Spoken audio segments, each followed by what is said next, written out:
नमस्कार दोस्तों, आज हम लोग नामवर सिंह की आलोचना दृष्टि पढ़ेंगे। इनकी आलोचना दृष्टि बहुत ही महत्वपूर्ण है क्योंकि हिंदी आलोचना के इतिहास में नामवर सिंह का स्थान रामचंद्र शुक्ल की तरह ही बहुत ही महत्वपूर्ण रहा है। तो परीक्षा में इनकी आलोचना दृष्टि पूछना बहुत ही महत्वपूर्ण बन जाता है। ये घुमा फिरा के कैसे भी प्रश्न दे सकते हैं। तो चलिए उत्तर को हम शुरू करते हैं। सबसे पहले हम लिखेंगे प्रस्तावना। नामवर सिंह ने अपना आलोचकीय जीवन हिंदी के विकास में अपभ्रंश का योगदान से आरंभ किया था। वे सूक्ष्मदर्शिता और सहृदयता के साथ साथ मार्क्सवादी आलोचना पद्धति का रूप प्रस्तुत करती थी। मतलब उनकी जो आलोचना दृष्टि है उसमें सूक्ष्मता दिखाई देती है, सहृदयता दिखाई देती है और उसी के साथ साथ उनकी आलोचना दृष्टि हमें मार्क्सवादी पद्धति से जुड़ी हुई दिखाई देती है।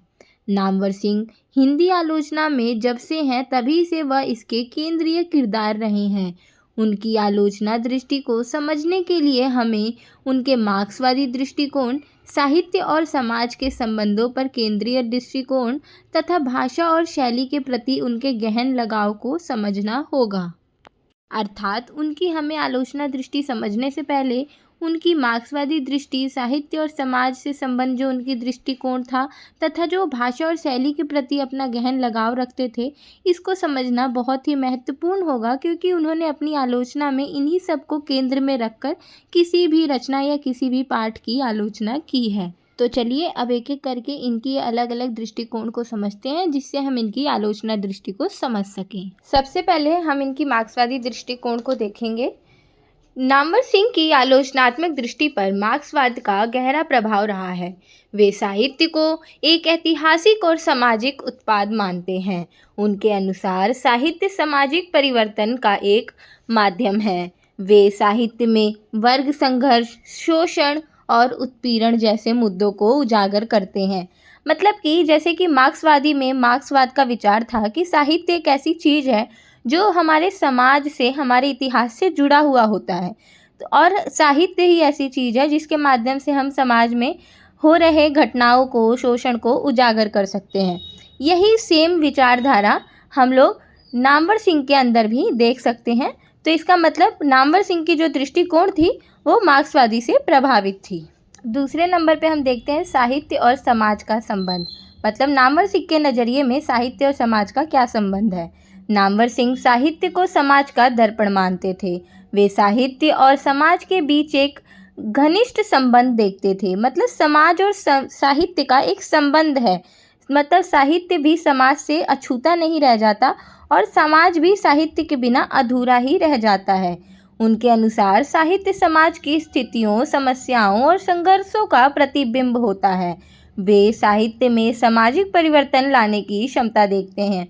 मतलब जैसा मार्क्सवादी विचारधारा में कहा जाता है वैसे ही यहाँ पर भी है और ये मुख्य रूप से सत्य भी है क्योंकि इतिहास से कहा जाता है कि जो साहित्य होता है वो समाज का दर्पण होता है। क्योंकि जो लेखक होते हैं, साहित्यकार होते हैं, वो अपने तत्कालीन समय की समस्याओं को, खुशियों को, दुख को, राजनीतिक व्यंग हो या ना हो, कोई नारी समस्या हो, हर चीज़ को साहित्य के माध्यम से उजागर करते हैं। तो नामवर सिंह का मानना था कि साहित्य में ऐसी क्षमता होती है कि वो समाज के परिवर्तन ला सकता है। अब हम उनकी भाषा और शैली पर जो उनका ध्यान था वो देखते हैं। नामवर सिंह भाषा और शैली को साहित्य का महत्वपूर्ण अंग मानते हैं। वे भाषा और शैली के माध्यम से साहित्य का विश्लेषण करते हैं। उनके अनुसार भाषा और शैली साहित्य की अर्थव्यवस्था को निर्धारित करती है। भाषा ही साहित्य को एक रूप प्रदान करती है। मतलब उनके अनुसार साहित्य में जो भाषा है वो बहुत ही मूलभूत आधार होती है। जैसे उन्होंने साहित्य की अर्थव्यवस्था ही शैली और भाषा को मान लिया है। मतलब जैसे जीवन को व्यापन करने के लिए हमारे पास हमारी अर्थव्यवस्था होनी चाहिए, वैसे ही अपने साहित्य के लिए हमारे पास एक भाषा, एक शैली का होना बहुत ही ज़रूरी है। एक उचित भाषा, एक उचित शैली के बिना हम अपने साहित्य में अभिव्यक्ति नहीं कर सकते। अब हम देखते हैं रचना केंद्रीय दृष्टिकोण। मतलब रचना को लेकर उनका क्या दृष्टिकोण था। नामवर सिंह रचना को आलोचना का केंद्र मानते थे।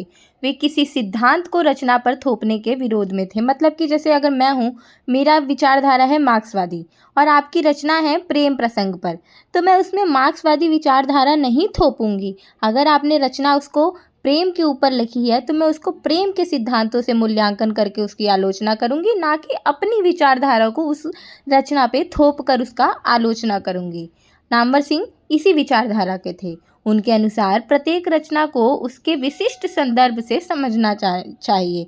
मतलब उसका विशिष्ट संदर्भ, जैसे तुलसीदास की रामचरितमानस थी, वो भक्ति के ऊपर थी, तो उसको उसी की तरीके से देखिए, ना कि उसमें अपनी विचारधारा को थोप कर उस रचना का आप मूल्यांकन करेंगे तो वो एक तरीके से गलत आलोचना कहलाएगी।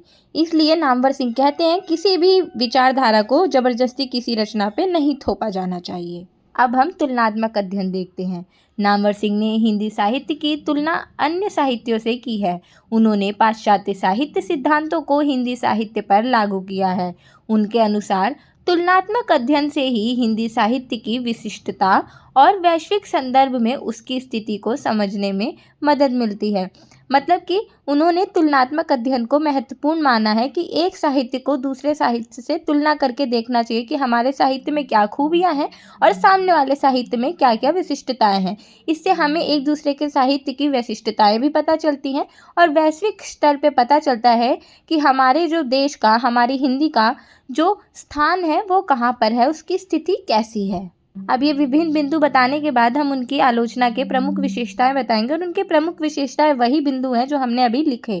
तो इसमें हम बताएंगे कि उनका ऐतिहासिक दृष्टिकोण में क्या है कि वो अपने साहित्य को उसके ऐतिहासिक संदर्भ से समझते हैं। ऐसे ही सामाजिक शास्त्रीय जो उनकी दृष्टिकोण है उसमें वो साहित्य को समाज का दर्पण मानते हैं। मतलब साहित्य में जो घटित होगा वो समाज से ही रिलेटेड होगा, समाज से बाहर नहीं जा सकता। ऐसी उनकी तीसरी विशेषता है भाषा और शैली पर वो ध्यान देते हैं। भाषा और शैली को वो साहित्य का महत्वपूर्ण अंग मानते हैं। ऐसे ही चौथा पॉइंट है रचना केंद्रीय दृष्टिकोण। वो रचना को आलोचना का मुख्य केंद्र मानते हैं। वो रचना के इधर उधर जाकर कोई भी आलोचना नहीं करते। वो रचना जिस संदर्भ से रिलेटेड है उसी संदर्भ के मूल्यांकन में वो रहकर उस रचना की आलोचना करते हैं। पांचवा उनकी विशेषता है तुलनात्मक अध्ययन। वो हिंदी साहित्य की तुलना अन्य साहित्यों से भी करते हैं, जिससे उस हिंदी साहित्य की विशिष्टता पता चलती है, वैश्विक स्तर पर उसकी स्थिति कैसी है, ये सब पता चलता है तुलनात्मक अध्ययन से। तो ये थी कुछ उनकी आलोचना की विशेषताएं। इसके बाद हम लिखेंगे नामवर सिंह की आलोचना का महत्व। नामवर सिंह की आलोचना ने हिंदी आलोचना को एक नई दिशा दी है। उन्होंने हिंदी आलोचना को वैज्ञानिक आधार पर स्थापित करने का प्रयास किया है। उनकी आलोचना ने हिंदी साहित्य के विकास में महत्वपूर्ण योगदान दिया है और आलोचना के स्वरूप को और विस्तृत किया है। मतलब उनकी आलोचना जो है वो बहुत ही विशेष रही है हिंदी आलोचना के लिए। उन्होंने हिंदी आलोचना को एक नई दिशा दी है, उन्होंने उसको वैश्विक स्तर पर स्थापित किया है और रामचंद्र शुक्ल की तरह ही हिंदी आलोचना में उन्होंने एक विशिष्ट भूमिका निभाई है, एक विशेष स्तंभ के रूप में स्थापित हुए हैं। अंत में हम निष्कर्ष के साथ अपने उत्तर को समाप्त करेंगे। नामवर सिंह की आलोचना दृष्टि बहुआयामी है। उन्होंने साहित्य को समाज, इतिहास और संस्कृति के संदर्भ में समझने पर बल दिया है।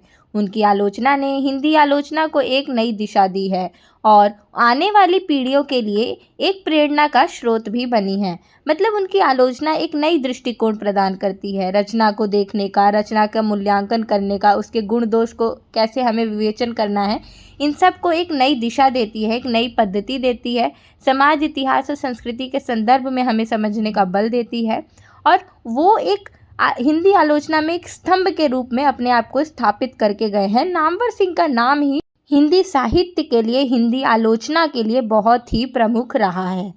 तो यहीं हम अपने उत्तर को अब समाप्त करेंगे। आशा करती हूँ वीडियो पसंद आई होगी और आपको बहुत ही सरलता से समझ भी आया होगा। अगर आपको इसके नोट्स के PDF चाहिए तो आप टेलीग्राम वाले चैनल से इसको डाउनलोड कर सकते हैं। मैं डिस्क्रिप्शन में और कमेंट बॉक्स दोनों में टेलीग्राम चैनल का लिंक दे दूँगी, तो आप वहाँ जाके इसका PDF ले सकते हैं। आज के लिए धन्यवाद।